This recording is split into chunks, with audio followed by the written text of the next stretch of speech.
పిన్ని కాదు, అది పిశాచి. ప్లాన్ ప్రకారమే చాలా కిరాతకంగా హత్య చేసింది. కట్టర్లతో మరీ గొంతు కోసి హత్య చేసిన ఘటన వెలుగు చూసింది. కోరుట్ల చిన్నారి హత్య కేసులో కొత్త నిజాలు బయటపడుతున్నాయి. నిందితురాలు మమతను రిమాండ్కు తరలించారు. పోలీసుల విచారణలో కొత్త అంశాలు బయటపడ్డాయి. పథకం ప్రకారమే 5 ఏళ్ల చిన్నారిని చంపింది ఆ పాపిష్టి పిన్ని. తోటి కోడలు పెత్తనం సహించలేక తనకు ప్రాధాన్యత ఇవ్వడం లేదన్న అక్కస్తోనే ప్లాన్ ప్రకారమే హితీక్షను చంపినట్టుగా గుర్తించారు. నేరాన్ని దాచిపెట్టేందుకు చివరి వరకు ప్రయత్నం చేసినట్టుగా తెలుస్తుంది.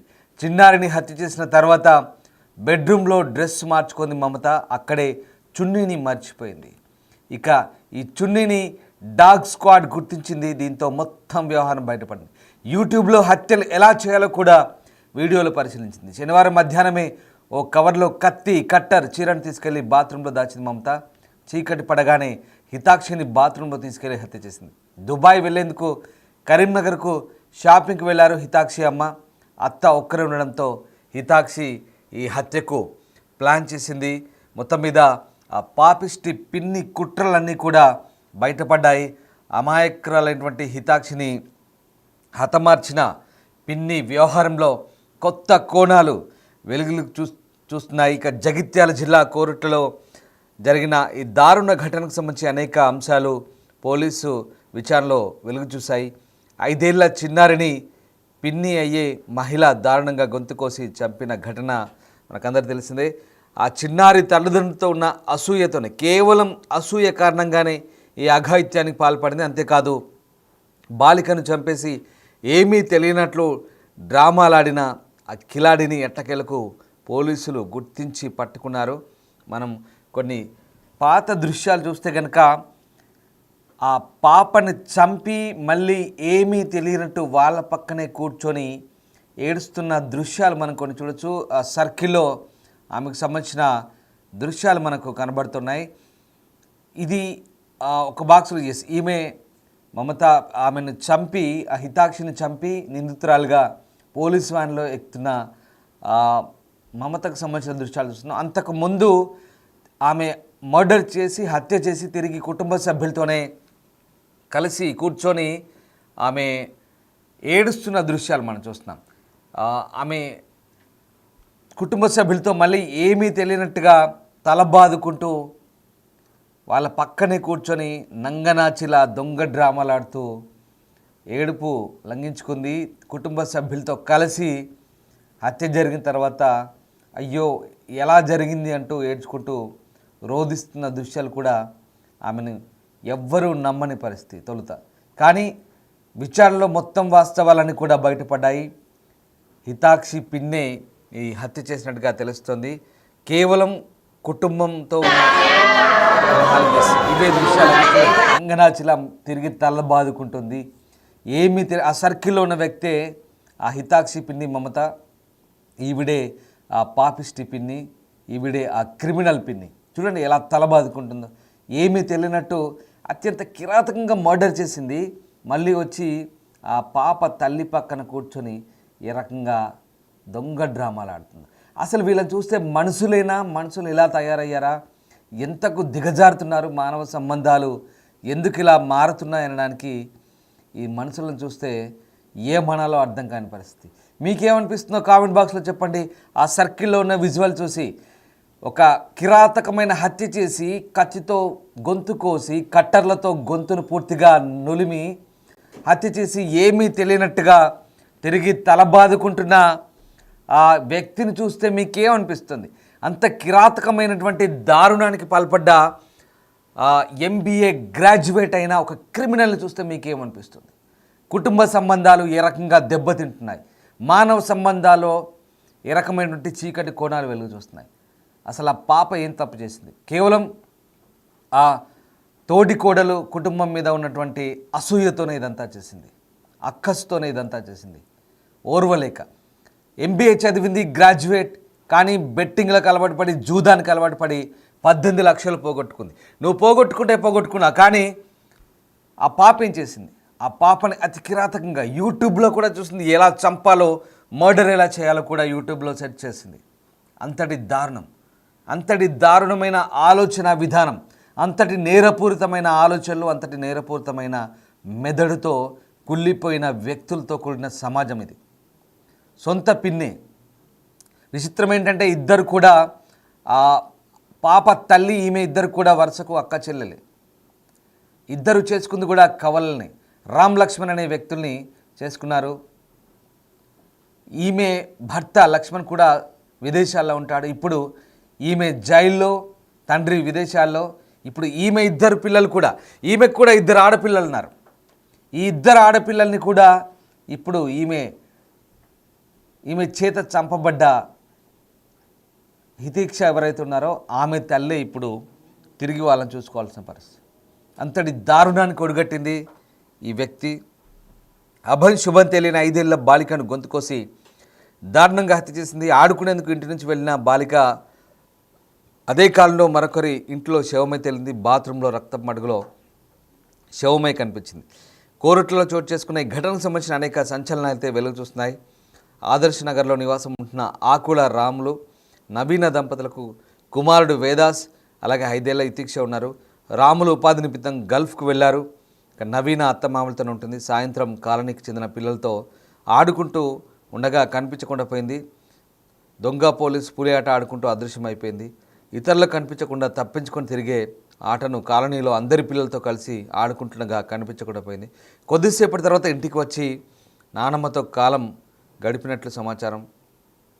తర్వాత సాయంత్రం 7:30కు ఇంటి నుంచి బయటకు వెళ్ళినట్లు సీసీ కెమెరాలో రికార్డ్ అయింది. తర్వాత కనిపించకుండా పోయింది. సుమారు గంటన్నర పాటు వెతికారు. చివరికి తమ కూతురు కనిపించలేదని రాత్రి 8:30 గంటలకు పోలీసులకు చెప్పారు. స్థానికుల సాయంతో వెతుకుతుంటే కొడుపల్లి విజయ్ ఇంటి బాత్రూంలో హితీక్ష రక్తపు మడుగులతో పడి ఉంది. దీంతో వెంటనే ఆమెను ఆసుపత్రికి తరలించారు. కానీ అప్పటికే ఆమె చనిపోయినట్టుగా చెప్తున్నారు. ఇక ఈ నేపథ్యంలోనే ఒక్కసారిగా పోలీసులకు అనుమానం వచ్చింది. ఇక సీసీ కెమెరా ఫుటేజ్లు పరిశీలించారు. అప్పటికే పిన్ని మమతను అదుపులోకి తీసుకొని తమదైన శైలిలో ప్రశ్నించడంతో అసలు విషయం బయటపడింది. ఆడుకోవడానికి వెళ్ళిన బాలికను పక్కింటి బాత్రూంలోకి తీసుకెళ్లి హత్య చేసినట్లుగా ఒప్పుకుంది. బాలిక తల్లిదండ్రుల సంపాదనపై ఉన్న అసూయతోనే చంపేసినట్టు చెప్పింది. అంతేకాదు గతంలో ఆన్లైన్లో బెట్టింగ్ ఆడిన మమత లక్షల రూపాయలు పోగొట్టుకుంది. ఓవైపు డబ్బులు లేకపోవడం, బాలిక తల్లి తనను చిన్నచూపు చూడడంతో కక్ష పెంచుకుంది. ఇక మమత పిన్ని మామూలు మహిళ కాదు. అంతకుముందు బాలికను అతి కిరాతంగా హత్య చేసి మళ్ళీ కుటుంబ సభ్యులందరితో కలిసి బాలికను వెతుకుతున్నట్లుగా డ్రామా ఆడింది. చిన్నారి మృతదేహం దొరికిన తర్వాత కూడా తన డ్రామా ఆపలేదు. అందరితో కలిసి చిన్నారి కోసం ఎంతో వేదన పడుతున్నట్లుగా ఏడ్చింది, తల బాదుకుంటుంది. ఇక అప్పటి వరకు ఏడ్చిన ఆమెను పోలీసులు అదుపులోకి తీసుకోవడంతో అంతా షాక్ అయ్యారు. ఇక పెద్దవాళ్ళ ఆర్థిక సంబంధాలు, కక్షలకు అభం శుభం తెలియని హితీక్ష బలైంది. ఇదంతా కేవలం అసూయ అనే ఒక వ్యక్తిత్వంతోనే ఇదంతా కూడా, ఆ క్యారెక్టర్తోనే ఇదంతా కూడా జరిగింది. ఈ ఘటనకు సంబంధించి పోలీసుల విచారణ కూడా నివ్వెరపోయే అంశాలు బయటపడ్డాయి.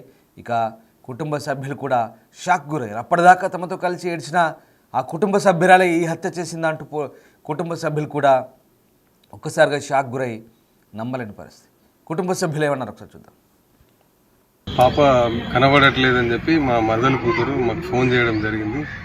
ఫోన్ రాగానే మెట్పల్లి నుండి నేను కొరట్లోకి వచ్చి వాళ్ళు చెప్పిన ఇంట్లో, వాడకట్టులో ఉన్న ఇంట్లో వెతికే క్రమంలో వాళ్ళ ఇంటి దగ్గర మూడో ఇంట్లో బాత్రూంలో రక్తం మడుగులో పడి ఉన్న పాపను చూడడం జరిగింది. వెంటనే హాస్పిటల్కి తీసుకుపోయి చెప్తే అప్పటికే పాప చనిపోయింది. ఆ ఇంటతని మీద మాకు మొదట్లో కొంచెం అనుమానంగా ఉండే, కానీ అతని ఇంటతను నాకు అందుబాటులో లేడని చెప్పి తెలిసిన తర్వాత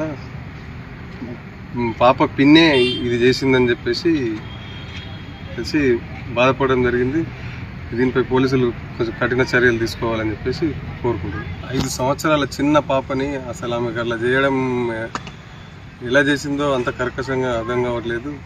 ఖచ్చితంగా ఇట్లాంటివి మళ్ళీ జరగకుండా చూడాలని, కఠినంగా శిక్షించాలని చెప్పేసి పోలీసు వారిని కోరుకుంటున్నాను. లేనప్పుడు ఆమె పాప స్కూల్కి వచ్చినప్పుడు లేదా అసలుకి ఏం జరిగిందనేది చెప్పు.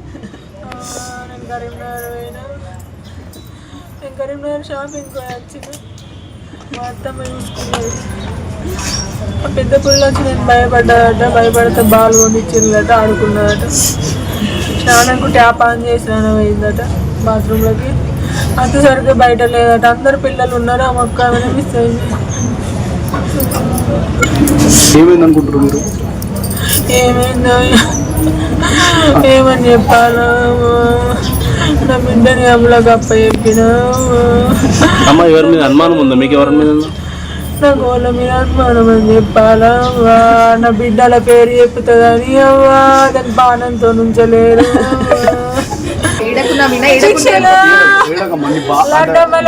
ఏడున్నారా తల్లి, ఏడున్నారా అమ్మ, ఏడున్నారా? మైకులు వినబడుతున్నారా గంగ, అత్తవారా గంగ, నీకోసం ఏడుతున్నారా గంగ, నువ్వు ఏడ కనబడతలేవురా? బెట్టింగ్ అనే వ్యసనానికి, ఆ జూదానికి అలవాటు పడితే ఏ రకంగా ఉంటుందో మరొక ఘటన రుజువు చేసింది. ఏకంగా ఓ వివాహిత ఆ బెట్టింగ్ వ్యసనానికి అలవాటు పడి హత్యలకు కూడా తెగబడింది. సొంత ఇంట్లోని తమ చిన్నారిని హత్య చేసింది. కేవలం ఇదంతా కూడా కుటుంబ సభ్యుల నిరాధరణతో చేసినట్టుగా వెల్లడైంది. ఆమెపై ఉన్నటువంటి అసూయతోనే ఇలాంటి ఘటనకు పాల్పడింది. తనకు కూడా 2 ఆడపిల్లలు ఉన్నారు, అయినప్పటికీ కూడా తన తోడికోడలు ప్రవర్తనపై కక్ష పెంచుకొని తన తోడికోడలు తన చిన్నచూపు చూస్తుంది. కుటుంబంలో తనంతా చిన్నచూపు చూస్తున్నారు, సమాజం అంతా కూడా తనని ఒక రకంగా చూస్తున్నారనే ఒక భావనకు గురై ఇలాంటి అసూయ ధోరణితో, ఈర్ష్యతో, కక్షతో అమ్మాయి ప్రాణాలైతే తీసింది. చదువుకున్న అమ్మాయి, ఉన్నత విద్యావంతురాలే మమత కూడా. కానీ ఎందుకు ఇలా దిగజారింది, ఇలాంటి నేర ప్రవృత్తికి లోనైందనేది సమాజంలో కూడా కొత్త ఆలోచనలు రేకెత్తిస్తుంది. ముఖ్యంగా ఇలాంటి వ్యసనాలన్నిటికీ కూడా ప్రధాన కారణం, ఈ హత్యలకు, ఈ నేర ప్రవృత్తి కారణమంది కూడా చాలా వరకు యాప్స్ లేదా ఇన్స్టాగ్రామ్స్, బెట్టింగ్ యాప్స్ లేదా ఇతరత్ర సోషల్ మీడియా వేదికలే కారణాలుగా మారుతున్నాయి. ఇటీవల జరుగుతున్న సంఘటనలన్నీ కూడా ఈ హత్యలకు, ఇలాంటి నేరపూరిత కార్యక్రమాలకు కూడా అన్నిటికీ దాదాపుగా ఇలాంటి సంబంధాలే మనకు కనబడుతున్నాయి. ఇలాంటి నేరపూరిత ఘటనలన్నింటి కూడా దాదాపుగా ఇంటర్నెట్తో ముడిపడిన చాలా అంశాలే ఇక్కడ మనకు కనబడుతున్నాయి. ఏదేమైనా చాలా దుర్మార్గమైన ఘటన. చదువుకున్న ఒక అమ్మాయి, ఒక వివాహిత మమత అనే ఒక అమ్మాయి, ఆ వివాహిత తన తోడికోడల్ని, కూతురిని చంపడం చాలా దారుణమైన ఘటన. ఇది రాష్ట్ర వ్యాప్తంగా సంచలనంగా మారిన పరిస్థితి. పోలీసుల విచారణలో అనేక విస్తుగొల్పే అంశాలు అయితే బయటపడ్డాయి. మొత్తం మీద చిన్నమ్మ ఎంత పని చేశావమ్మా?